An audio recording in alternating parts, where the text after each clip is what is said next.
Olá! A saúde mental não se restringe apenas à cura das doenças ou à sua prevenção, mas reunir esforços para implementar recursos que resultem em melhores condições de vida para a população.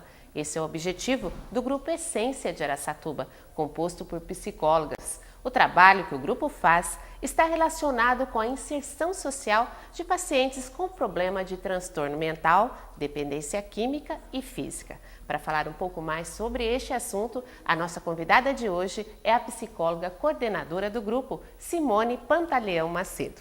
Obrigada, Simone, pela sua presença. Obrigada a você, Fátima. Bom dia a todos, é um prazer estar aqui. Ok. Vamos entender um pouco como funciona um grupo, como surgiu. Tá. Primeiro eu vou explicar um pouquinho o que é o acompanhamento terapêutico, né? O acompanhamento terapêutico é uma modalidade clínica de intervenção, né? E ele surgiu com a reforma psiquiátrica.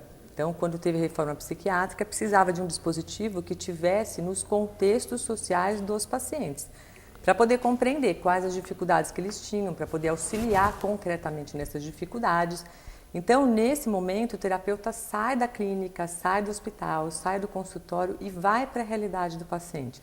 Vai para casa, né, vai tentar reinserir socialmente, vai tentar buscar um trabalho, então vai tentar realmente buscar o direito à cidadania que os transtornos mentais e outros pacientes com debilidade, com dificuldades, perderam, né, com a segregação.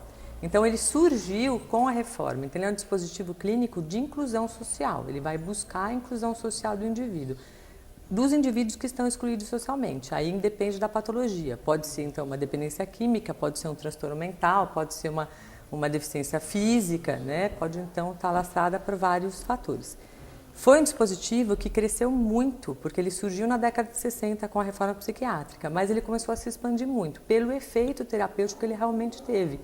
Então, ele teve assim, uma melhora importante dos quadros dos pacientes, realmente nos lugares onde a reforma foi concretizada e esse dispositivo clínico foi atuado. Nós vimos uma mudança muito grande nos pacientes. Eu fiz esse trabalho 15 anos em São Paulo, né? Então a gente vê uma mudança importante e ele foi então se expandindo para todas as categorias de pessoas que têm essa dificuldade, inclusive idosos. Então hoje ele não está voltado só para a doença mental. Ele é um dispositivo para reinserir socialmente. Então, se o idoso está excluído socialmente, ele também faz parte de ser um usuário que pode ser favorecido com esse tipo de serviço. Bom, Simone, como funciona isso na prática? O paciente vai lá e fica lá 1 hora conversando com o psicólogo que está preparando ele para ir para o mundo. Mas, na verdade, esse psicólogo vai com ele? Vai junto. Então, por exemplo, se a gente tem um paciente com fobia, então ele não consegue mais sair de casa, não consegue pegar um ônibus, não consegue retomar para o trabalho. Nós vamos fazer isso junto com o paciente, né? Porque naquele momento ele não vai descrever quais os sintomas que ele tem com a fobia, nós vamos vivenciar com ele os sintomas. E nesse momento a gente acaba sendo um modelo para que ele faça de uma forma diferente, né? Então todos os pacientes nós temos um projeto, porque apesar de todos estarem excluídos socialmente, eles são diferentes, eles têm formas diferentes de lidar com o mundo, eles querem coisas diferentes, então a gente vai estabelecer um projeto com cada paciente. Então todos os nossos atendimentos são atendimentos que são supervisionados, a gente pensa no projeto junto, a gente estabelece estratégia e a gente vai vendo o quanto a gente consegue com essas estratégias. E por que é um dispositivo importante, né? Quando a gente pega pacientes no início da doença, a gente consegue prevenir o que a gente tem hoje em Araçatuba, que é um número absurdo de pacientes internados. E uma reincidência enorme desses pacientes. Por problemas mentais? Por problemas mentais. Que tipo, então, por exemplo, um exemplo assim, disso, nós pegamos um menino com diagnóstico inicial de esquizofrenia. Então, quando a gente pegou, ele nem tinha o diagnóstico ainda, ele estava fechado dentro da casa, fazia 4 meses. A mãe soube do AT por uma outra mãe que a menina passou pelo AT e que se beneficiou, voltou para a escola, tudo. E então pediu para ser acompanhado, né? Então, como se comporta, por exemplo, um paciente com esquizofrenia? Só para a gente ter uma ideia. Então, depende do tipo de esquizofrenia e do grau que está, né? Esse paciente começou com sintomas que vão iniciando na doença. Então, a exclusão, ele começou a se trancar em casa, não saía mais, começou a ter medo de tudo, começou a achar que as pessoas estavam perseguindo, que a gente chama de delírio persecutório, né? Então ele ficou restringido em casa, ele não saía mais, ele só deixava a mãe entrar, mas ninguém, nem a avó, nem a avô, nem ninguém, só a mãe e às vezes. Tá? Então não tem como, o único jeito de você tratar um paciente desse é se alguém for lá e tirar a força, porque ele não vai sair. Então, na verdade, a AT foi lá, foi muito interessante, porque ela começou o trabalho, ele teve muita resistência no começo, porque ele não queria aceitar ninguém. E aí que é a nossa sensibilidade, né? E ela colocou que ela estava ali para auxiliá-lo no que fosse necessário, né? E que ela ia, então, respeitar o tempo dele. E que ele falasse quanto tempo ela gostaria que ele ficasse. Então, no primeiro dia ele falou, você vai ficar 5 minutos. Contou no relógio, deu 5 minutos, ele falou, vai embora. Ela foi. Né? Hoje esse menino está com 3 ATs, ele tentou retornar para a escola e ele não conseguiu ficar pelo número de barulho, né? Mas hoje ele sai, ele está retomando as amizades e ele estava enclausurado, ele não deixava ninguém entrar. Né? Existe um preconceito das outras pessoas com relação, assim, por exemplo, à esquizofrenia? Sim, aliás, não só a esquizofrenia, mas todo tipo de patologia que exclui, né, socialmente. A gente tem a esquizofrenia, a deficiência mental, a síndrome de Down, a dependência química, né? Então, a gente tem, assim, ainda a sociedade muito preconceituosa em relação a isso. Mas esse preconceito tem fundamento? Por exemplo, a pessoa com problemas mentais, assim, tem vários graus, é óbvio. Mas existe doentes que são agressivos, que a gente tem que tomar cuidado ou não? Então, o risco, ele sempre existe, né? Mas, na verdade, não é excluir que você consegue fazer com que isso melhore. Né? Na verdade, você piora ou então você, na verdade, usa um excesso de medicação que contém uma agressividade, mas que impossibilita outras funções dele. Você não inclui socialmente. Agora, um paciente em tratamento, ele tem condição de incluir socialmente de novo, de acordo com a possibilidade dele. Tem condição de viver socialmente. Isso, tem condição de viver socialmente. Esse é o socialmente. objetivo central do grupo de vocês. Isso, agora, é lógico, uma esquizofrenia de um tempo já, que já tem uma cronificação, são pacientes que vão precisar de tratamento a vida inteira. Né? Por isso que a gente fala da importância do CAPS, da importância do hospital dia, porque isso é o centro de referência para o paciente. Não é um trabalho só das psicólogas, não. Tem outros profissionais envolvidos. Então, interessante isso, porque nos outros lugares, nos outros estados, até na Argentina, o AT começou vinculado a uma equipe. Ele não era um grupo externo que prestava serviço, ele estava vinculado a uma equipe. Aqui a gente não tem equipe de saúde vinculada, né? Araçatuba tem vários programas de saúde, cada um funciona isoladamente, a gente não tem uma integração, né? Então, como que isso surgiu aqui? Como esse dispositivo clínico começou a crescer bastante, ele começou a entrar nas universidades, principalmente no curso de psicologia. Por que no curso de psicologia? Né? Ele não é um dispositivo clínico só para psicólogos. Não. A gente tem enfermeiro, a gente tem, por exemplo, em Ribeirão Preto, na USP, né, o departamento de enfermagem é muito forte em AT. Tá? Uma das enfermeiras que coordena lá, que é doutora, ela é doutora em acompanhamento terapêutico. Né? Então, ela não é voltada, ele é do profissional da saúde. Mas casou bem com a psicologia, então, né? Como ele é um dispositivo... E, assim, além de ter casado bem, muitos psicólogos começaram a fazer esse tipo de técnica terapêutica. E eles começaram a escrever.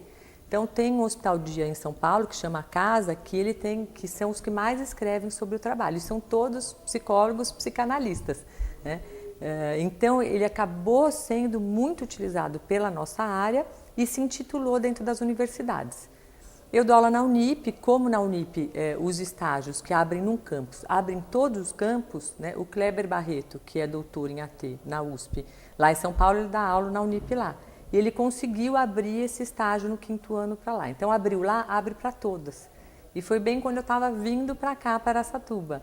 Né? E aí, como eu fazia AT há 15 anos e dava aula em psicopatologia, comecei a falar para os alunos sobre essa modalidade clínica, eles escolheram para fazer o estágio no 5º ano. Então, foi quando abriu aqui. Né? E aí eles se formaram, pediram um curso teórico, que a gente fez parceria com a Unesp e começamos esse curso teórico. Do curso teórico virou o curso prático, que eles também pediram, e aí a gente começou a alastrar esse tipo de acompanhamento para a comunidade. Há quanto tempo já está funcionando? Do curso teórico, nós estamos no 4º ano do curso teórico e no 2º do prático, mas o AT já há uns 5, 6 anos que a gente começou o trabalho aqui. Bom, né? E como as pessoas chegam ao grupo? Então, tanto por indicação de outras pessoas que passaram pelo acompanhamento, como os lugares que conhecem. Então, por exemplo, o Ambulatório de Saúde Mental, ele já conhece esse trabalho, né? A gente faz uma parceria, a gente recebe paciente deles. Até porque a gente tem 2 ATs do nosso grupo lá fazendo oficina terapêutica. Então, a gente faz esse intercâmbio. Que isso que a gente chama de articulação da rede de saúde mental. Né? É poder articular o AT com a oficina, com o psiquiatra, com o atendimento individual, né? E poder formar uma rede que segure né, as dificuldades do paciente e possibilite a inclusão social, que é o que geralmente a gente faz no CAPS. Né? O CAPS ele é centralizado com estratégias terapêuticas para manter o paciente fora da internação e manter ele incluído socialmente. Né? Então, tem parceria com o Laboratório de Saúde Mental, eles encaminham o paciente, tem alguns pacientes que estão sendo acompanhados pelas alunas e pelas pessoas que já se formaram, mas não se desvincularam do paciente, continuaram o atendimento.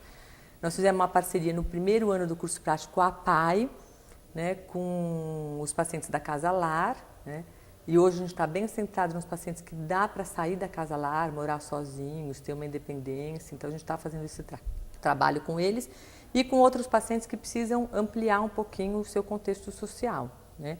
E a gente recebe atendimentos, então, individuais, de todos os lugares que vierem. Se tiver demanda para ter, não importa quem que encaminhou, né, a gente vai pensar uma estratégia e a gente vai, então, inserir ele dentro dessa modalidade terapêutica. Bom, são quantos profissionais envolvidos? Nós temos hoje 9 ATs, né, comigo 10, né, que sou coordenadora, mas que também sou AT, né, fiz isso em São Paulo durante bastante tempo. Então, nós estamos em 10 psicólogas, né, não temos nenhum outro profissional, infelizmente, porque nenhum outro profissional fez o curso.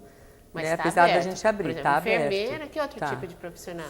Terapeuta ocupacional, assistente social, fisioterapeuta, né? Que tenha um princípio ético voltado para a saúde mental, né? Que entenda o que é essa inclusão, né? que tenha uma sensibilidade para esse tipo de trabalho, porque não é um trabalho fácil de fazer, Fátima, né? É um trabalho difícil, né? É um trabalho, nós estamos em contato com todos os conflitos que não são poucos, dentro do ambiente familiar, dentro do social, né? Quer Até dizer, inclusive o do psicólogo paciente. tem que lidar com tudo, né? Com Não tudo. só com o paciente, mas com aquele mundo que ele vive, principalmente no caso de vocês, né? Isso, por isso que a gente faz uma articulação da rede, e não só da saúde, da rede de tratamento, mas da rede social. A família, ela é um componente da rede social, os amigos são um componente da rede social.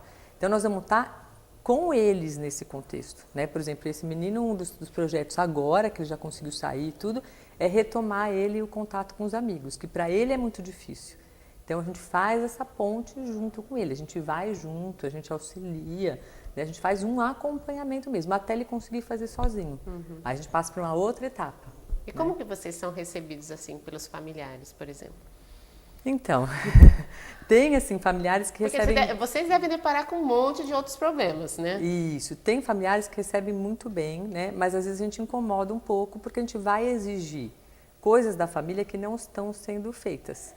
Então, de uma certa forma, nossa presença é uma pressão em alguns momentos, né? Vai remexer nos problemas da família, tudo, né? Porque mas tá ligado também, né? totalmente ligado, né? E às vezes a gente tem uma mãe que está mais ausente, a gente vai cobrar essa presença, né? Então, a gente, lógico que tem uma forma de fazer isso, tem uma estratégia, né? De uma forma que ela consiga se manter dentro do tratamento. Mas, assim, no geral, a gente não tem tido desistência, né? Não tem tido, assim, uma dificuldade que inviabilize o processo. Nesse caso, o profissional, ele não se envolve demais com o paciente? Eu queria que você me respondesse depois do intervalo. A gente vai dar uma paradinha, mas volta já já.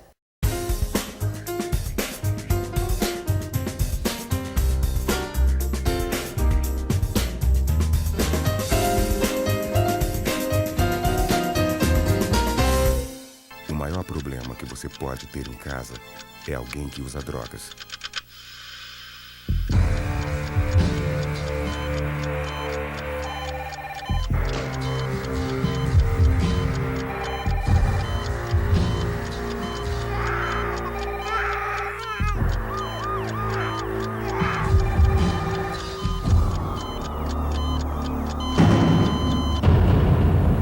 Encare esse problema de frente.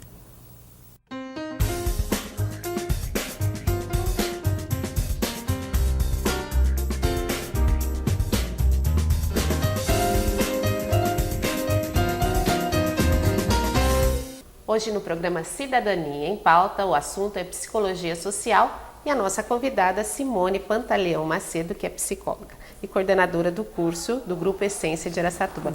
Bom, Simone, a gente estava falando no bloco anterior sobre o envolvimento do profissional com o paciente, já que o contato é bem mais amplo do que só lá no consultório, né? Como que se dá isso? Então, na nossa categoria, né, na psicologia, a gente tem um princípio, inclusive ético, independente da modalidade terapêutica, inclusive na clínica, da importância do terapeuta fazer uma supervisão com outro terapeuta que não está envolvido no processo, para manter um distanciamento e para ter um olhar que quem está dentro do processo não consegue ter, né? No AT isso se faz então mais importante, por isso que eu não faço atendimento, eu supervisiono os atendimentos, que é uma forma, quer dizer, eu estou mais afastada, então eu consigo enxergar, né, outras questões que quem está dentro do processo não consegue. Né? Isso é uma realidade, então.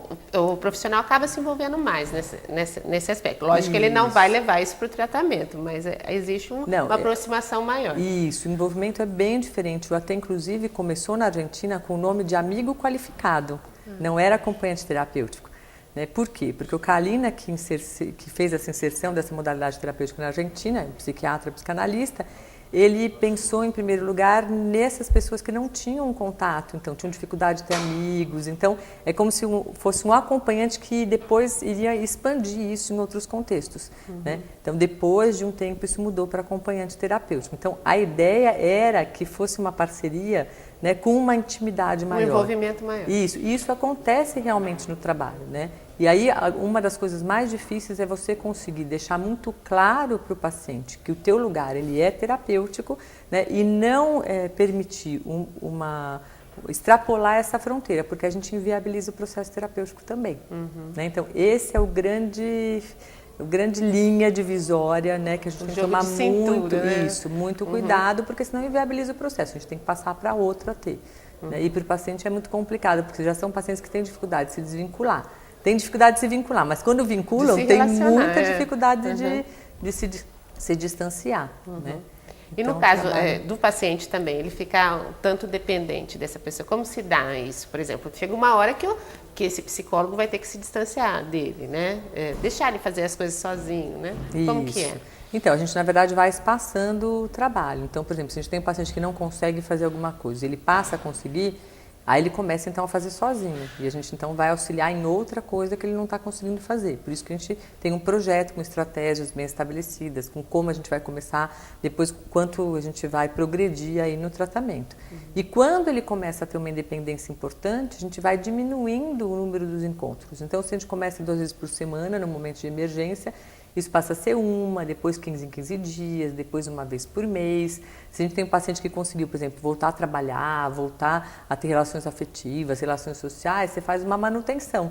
Né? E ele sabe que ele pode contar quando ele precisar novamente, né? Ele tem nosso contato, né? Ele pode fazer. Agora, os pacientes muito graves, a gente acaba perdendo um pouco essa ideia de que um dia eles vão se desvincular. E não só da gente, mas quando a gente tem uma rede de saúde, exatamente. Né? São pacientes que provavelmente vão continuar o tratamento o resto da vida. Né? O que a gente pode fazer é conseguir uma independência maior e ir se distanciando, né? Mas mantendo um contato que ele consiga suportar, manter aquilo que ele conquistou. Sim.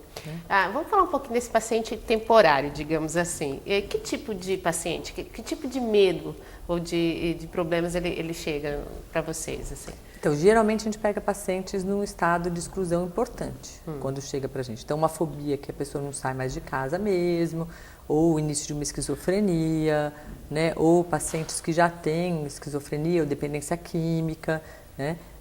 Agora, dependente da possibilidade dele de lidar com as situações e quando ele vai melhorando isso, né, a gente vai espaçando e aí a gente vai articulando com outros lugares. Então, por exemplo, o dependente químico, ele conseguiu então retomar todas as coisas dele. Não precisa mais do AT, mas ele precisa de um grupo de ajuda, de autoajuda. Então, a gente vai vincular isso. A hora que ele estiver vinculado e a gente já tiver feito o nosso trabalho, nós vamos sair do trabalho e ele pode procurar quando ele necessitar, mas a gente sabe que ele está apoiado em outros tratamentos importantes para ele se manter, por exemplo, abstinente um bom tempo. Né? Não dá para a gente falar quanto, porque a gente não fala em cura da dependência química, a gente fala em possibilidade de abstinência. Né? Só o hoje, né? O agora. Isso, né? E aí a gente vai articular ele, porque ele vai precisar continuar o tratamento em outros dispositivos. Por exemplo, esse dependente químico, quando ele volta ao social, aos amigos, é muito difícil para ele, né? Então, por isso que a gente faz isso junto. E isso, o psicólogo vai, por exemplo, numa festa junto vai, com... Vai, festa, casamento, baile, né? E meu trabalho em São Paulo foi muito com dependente químico, né? A gente era um grupo que prestava serviço para uma clínica com poder aquisitivo alto, todos os pacientes passavam pelo AT E a gente fazia todo o trabalho de reinserção social. Então a gente ia no clube, na casa, nos bailes, sabe? Para ele conseguir suportar essa possibilidade. E aí, o que é interessante disso? É diferente o paciente falar, Simone, tive uma fissura, do que você vivenciar na hora que ele tem. Né? Isso é muito diferente dentro do processo. Você sentir tem o que ele sente. Você tem né? uma assim. compreensão diferente do sofrimento mesmo que isso causa. Né? Que tipo, por exemplo, assim, só para a gente ter uma ideia? Por exemplo, um dos trabalhos que a gente fazia muito em São Paulo, que a gente ainda não intitulou aqui, mas que é uma coisa que a gente gostaria que o dependente químico, todo dependente que saía da clínica, primeiro que a gente atendia, ele estava internado ainda. A gente começava quando ele estava em internação ainda. Então a gente pedia para eles fazerem um mapa desde o primeiro lugar que ele usou droga. O primeiro, vamos supor que ele tem 10 anos de dependência química. Então qual foi o primeiro que você se lembra? Ele faz um mapa de todos os lugares que eram pontos de droga para ele. E nós vamos em todos os lugares que ele coloca no mapa. Né? Então eu tive paciente que teve sudorese, que teve descontrole esfincteriano dentro do carro. Né? Por quê? Porque são sintomas da fissura. E nesse momento eles não conseguem controlar, porque a droga alivia isso. E aí, o psicólogo faz o que na hora? E aí a gente vai trabalhar com isso, contendo emocionalmente. Então, se ele não tivesse um suporte lá, provavelmente ele iria buscar. Né? Então a gente acaba sendo um impedimento e a possibilidade de um acolhimento. Quer dizer, essas coisas estão ligadas muito ao costume da pessoa. O costume a lembrança que ele tem do uso da droga até neurologicamente. Porque a dependência é psicológica também, né? Ela é biológica e ela é psicológica e social. Então nós social temos, também? Também, porque ele acaba tendo uma rede social que só faz isso. Então ele se inclui dentro de um lugar como sujeito. E parece que as pessoas empurram aquele dependente a utilizar ou cobram demais dele, né? E ele sai assim do contexto normal da nossa vida. Então, por exemplo, a gente tem depoimentos de dependente que fala: Simone, olha, eu estou trabalhando, acordando cedo, trabalhando todo dia, voltando, mas você não sabe o quanto isso é insuportável para mim, o quanto eu me esforço para fazer isso. Coisa que pra gente é natural. Né? Então, quer dizer, ele viveu tanto tempo de uma outra forma que se retornar para a forma dele atuar, na nossa, não é uma coisa simples de fazer. Né? Então, o que a gente faz? Aí a gente, por exemplo, aconteceu isso nesse lugar. A gente só para de ir nesse lugar a hora que ele não tiver mais nenhum sintoma. Então, por exemplo, eu fui, ele teve esse sintoma importante, voltou para a clínica, isso é relatado para os profissionais. Os profissionais vão trabalhar lá com ele na clínica a semana inteira sobre isso. Depois, no outro final de semana, a gente vai de novo. A hora que ele passar por lá e ser tranquilo, a gente muda de ponto. Sim. Por quê? O que isso me garante? Não é uma garantia, mas que diminui. Se ele for, depois que ele sair da clínica, passar por esse lugar, provavelmente vai ter muito mais chance dele não sentir isso que ele sentia no começo. É uma questão de autoconfiança, então, assim, dessensibilização, a gente fala. A gente vai dessensibilizando um lugar que tem aquela memória para ele. Né? Porque a droga, ela é um apaixonamento. Né? Quando você está apaixonado, você não vê, também não tem vários sintomas, é aquele desespero que precisa, aquela dependência.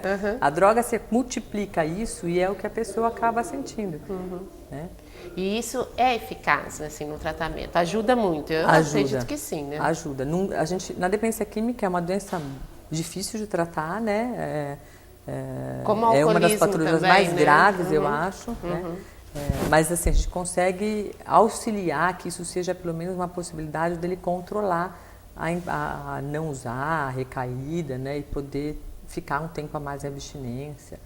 E quanto mais tempo vai ficando, mais fortalecido ele vai se encontrando, né? Vai ficando mais fortalecido. E a crise de pânico? Acho que muita gente tem. Esse é um paciente de vocês também? Também. Uma pessoa que não sai de casa? Então, a gente não chegou a pegar o pânico em si, né? Mas a gente pegou um outro transtorno de ansiedade, que é a fobia, né? Que estava voltado, quer dizer, a pessoa não saía mesmo de casa, né? Era uma menina, que foi quem indicou esse outro menino depois pra gente, ela não ia mais na escola.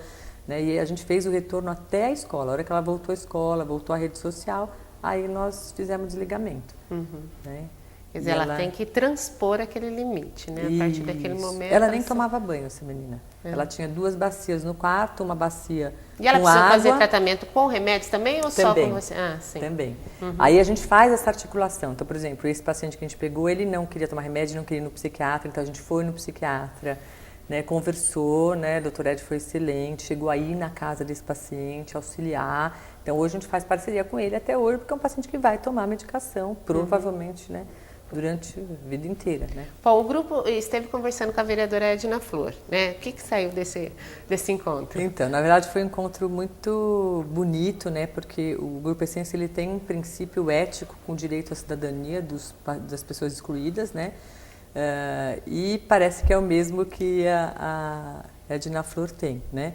Então a gente teve esse encontro, a gente trouxe o projeto, né, que a gente achou que seria importante, a gente acha importante que a gente tenha um lugar, que a gente expanda isso mais para a comunidade, que a gente faça parceria com os outros serviços de saúde, com o PSF, com a Santa Casa, com o ambulatório, com todos os lugares onde esse usuário transita, né?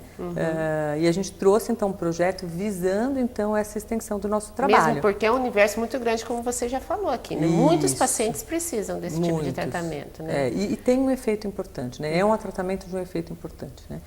E aí a gente trouxe o projeto, aí está na possibilidade então disso se concretizar. Quer dizer, talvez o serviço municipal ofereça esse tipo de serviço. Isso. É isso que nós vamos conseguir. Esperamos. Tomara, Estamos né? na expectativa. Dentro da sua opinião, o tratamento com o paciente que tem problema mental, seja ele qual for, aquele que fica confinado, é totalmente descartado hoje? Não.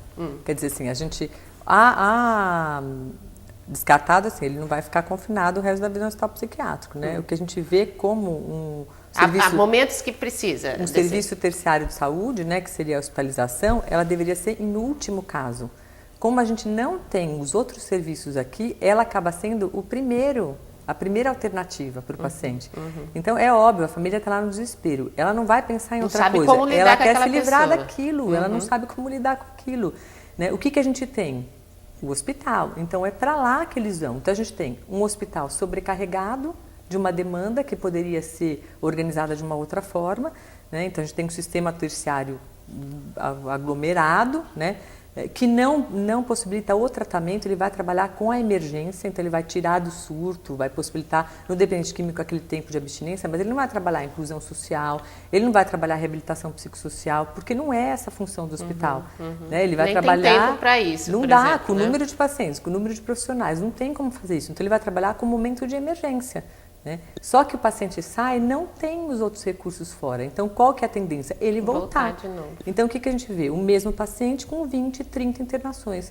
Né? O que acaba acontecendo? É uma cronificação absurda. Ele provavelmente vai ter cada vez mais dificuldade de se incluir. Né? Porque cada vez ele está mais fora da rede social. Uma pessoa que voltou no mesmo ano, 4, 5 vezes para o hospital, ele passou a maior parte do ano dele dentro do hospital. Bom, então né? muita coisa precisa mudar nesse tipo de atendimento. Isso. Se a gente tivesse, agora tem a possibilidade do CAPS, álcool e droga, né? Talvez isso melhore, né? Com certeza, é um outro serviço. Mas para o transtorno mental, para esses outros tipos de patologia, a gente não está vendo, quer dizer, nenhuma outra articulação. O ambulatório de saúde mental geralmente tem uma fila de 2, 3 meses de espera. Né? E assim, a gente vê muito claro isso. Na oficina que a gente intitulou lá no ambulatório, né? Na época que eu trabalhava na FEA, foi um dos trabalhos que a gente implantou lá no ambulatório, com a parceria com a Delva, com a assistente social de lá. A gente vê assim, o quanto eles se beneficiam. E a nossa ideia é, trabalhando na rede, tentando diminuir o número de internação, né? Tentando fazer com que ele tenha mais uma circulação social do que uma circulação dentro do hospital. O trabalho em rede, então, seria a solução para um melhor atendimento. Nosso tempo acabou, infelizmente. Tá bom. Isso é a realidade, então. Você acha que há possibilidade disso acontecer aqui em Araçatuba? Nos outros lugares, quando a rede de saúde se organiza, a gente tem uma diminuição importante, uma circulação social bem maior desses pacientes. Eu queria agradecer mais uma vez a sua presença, Simone. Obrigada a você, bom. Fátima. Obrigada. Bom, eu agradeço também a sua audiência e espero você no próximo programa. Até lá.